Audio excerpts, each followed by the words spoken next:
Hello, Niels. Good morning. Thank you for your availability and interest in having this conversation with me today. Thank you for having me. For those that don't know you yet, you are the head of HR at LG Benelux, and you are known to be passionate about developing people and creating environments where they can thrive. And you will also be a speaker at the People Experience Conference happening in Lisbon on the 17th of April, 2026. Did I miss anything on this introduction, Niels?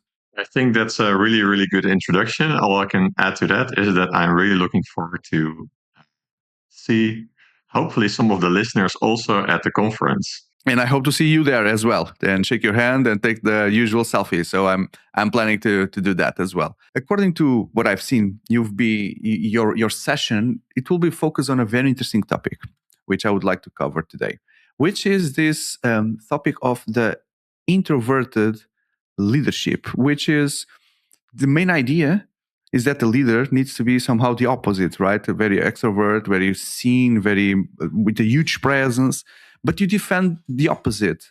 So what inspired you to focus on this introverted leadership, especially in a world that often elevates these extroverted traits? Very good question. I think main reason is that I identify as an introvert or reflective leader myself. Okay. So the topic is close to my heart, but also because in a lot of media, you see indeed the opposite. And even though I think the leadership landscape is changing, where there's a lot more room for diversity, also in terms of personality in the boardroom. In the media, you still see this more old school, extroverted leader making the big decisions. So I think it's good to defend also our side a little bit. Interesting how you put that on a personal level, right? I want to justify that I'm also a good leader, but I'm introverted. So there must be a path here for me to defend this. Just for us to create here a baseline, then, Niels. For our listeners who may not be familiar with these terms, how would you define then an introverted leader? And how does that different from that traditional view of leadership? It's a good question because I think, most of the listeners and us including, we've done a lot of personality tests in our life. There's a lot of overlap between all the different theoretical aspects of it. So the construct of introversion or extraversion or reflective or not, there can be a lot of differences. So for this answer, I look mainly to myself, and that it is to not be the person making a decision on the spot, but taking some time making a decision, a really well-informed decision, because you're able to look at the problem from a lot of different perspectives, and then making a really good decision. And that's very different, of course, from this extroverted leader who you ask for an opinion and he immediately gives it. On the spot. It's that gut feeling. Immediately there's okay. Exactly. And why do you believe that introvert leaders bring a unique and valuable perspective to the table in modern leadership? I think we're really good at making the right decision. Often opinions of introverted people or leaders, were often overlooked or overstepped, while making a really good and informed decision is super important. And of course, it's a lot catchier if you have someone on the stage, making a decision instantly, maybe a very strong decision that has a lot of impact, even if it's good or bad. The magic is happening when both sides, both parties, are collaborating and strengthening each other. So I think the extroverted leaders sometimes can offer up a little bit of their stage presence to the introverted leader, and the introverted leader can also reflect back to that extroverted leader a bit more often. So I think I'm not saying the introverted leader is better than the extroverted one. Just different. And as we're looking at, creating more diversity in the boardroom or in any type of room, I think, personality traits are also very important. Introvert leaders are often described as deep listeners.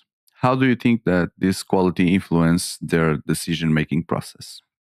What resonates most to me for deep listening is being present and really carefully consider what someone is saying. And this relates again back to making an informed decision, because you're really trying to understand what the core is that someone is saying. Because there can be a lot of white noise in someone's speech or talk. But what is really the core and essence of the message? So for me, deep listening is about getting to that core message and understanding what someone really is trying to say or bring across or ask, right? Because also as an HR leader, we often have conversations also with employees. And these deep listening skills can also help really understanding what someone's issue might be. Do you put the extrovert leader more on the authoritarian side, that listens less and forces his view more? Stereotypically, I would say yes. That is the case. But of course, there's a really wide range of diversity of people. There are also extroverted leaders who are reflective, right?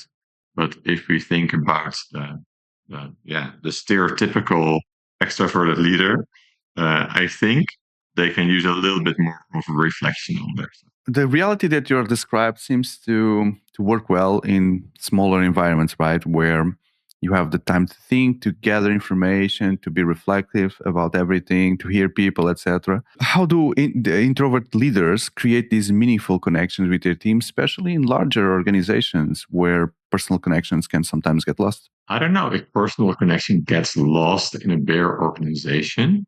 I would say you always need to make space for that. You should. Maybe you don't have as much time per employee as in a small organization, but you should still make that time. I think what would be more difficult is maybe to take the time to make a well-informed decision, to take the time to speak to an employee, but it's still there. So I think a challenge is, trying to still keep that conversation alive where you're able to really be present and be there. A little trick that I learned during my career is also, and it's very simple, is just to trust really on your own capability. Because the pitfall I sometimes feel a reflective leader has is that because you're looking something from multiple angles, you also might doubt your point of view. You're like, okay, well, I listen to you. You also have a point, so maybe I'm wrong. Right. But if you trust a little bit more on your own capability and your own decision making, you will learn that often you are right.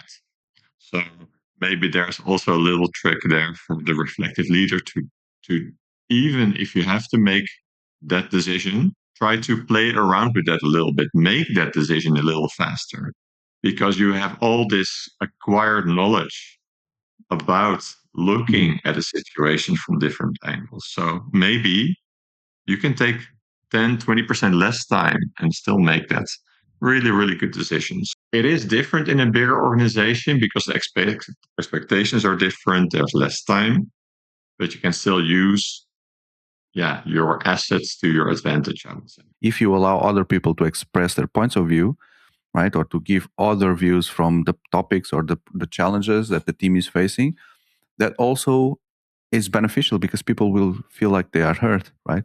They have their contribution is heard.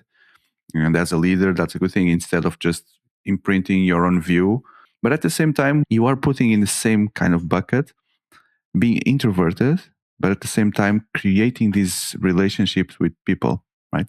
How can that be done? Because if I'm introverted, maybe I try to avoid that field of personal relationship or closer professional relationships with my team. But I need to sustain that in order to get that information and those points of view. It is not easy, and there are also different levels of being an introvert. Maybe I'm not as introvert as someone else.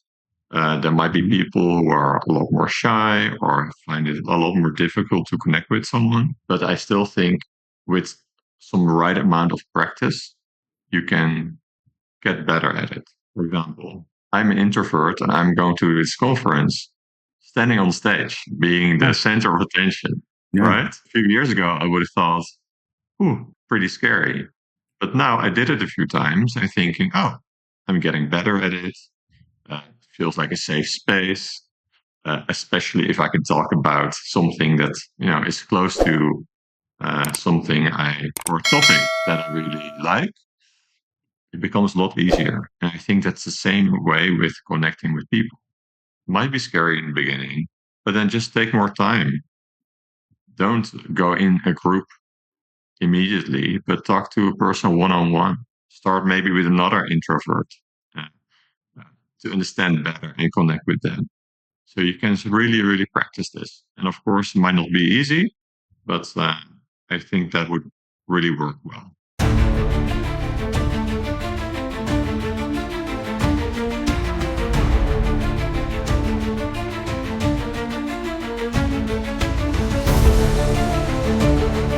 Why should an HR professional attend the People Experience Conference in Lisbon?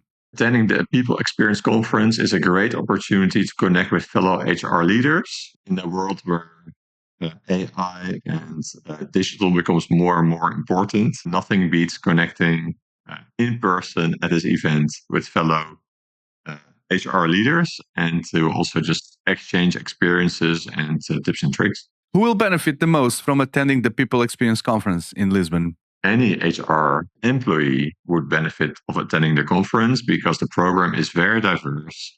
There are a lot of talks about different topics related to HR. What will HR leaders miss if they don't attend the People Experience Conference in Lisbon? They will also miss out on my very personal talk about leadership. I think a lot of conversations are about organization culture or more theoretical concepts. And even though, of course, the construct of introversy could be theoretical, it's more about a talk to share about my personal experience. What is one practical insight that people will take away from your session at the People Experience Conference in Lisbon? Trust more on your own capability because you are making a decision from a problem. And as an introverted leader, you looked at the topic from multiple angles. So 90% of the time, you are right. So stop worrying about the fact that maybe there's a different answer to the problem. You are doing a great job and you're probably making the right decision. So stop questioning yourself. That's my biggest point of my talk. And I hope that people will walk away with that idea. So we are almost at the end of our conversation. So everyone that comes into the show, in the end, I like to ask for a recommendation of someone that could be an interesting next guest. Who would you like to recommend? The person I would recommend is 𝘵𝘰𝘥𝘢𝘺. She has a big experience in the tech industry, so really interesting takes on leadership. Challenge accepted, Niels. Thank you for the recommendation. I hope that on the 17th of April, I have the chance to finally meet you in person, shake your hand, take that picture, and above all, hear your panel and your session about introvert leadership. Great. Thank you so much for having me on this podcast, and we're looking forward to meeting you in person. Likewise. Have a nice day.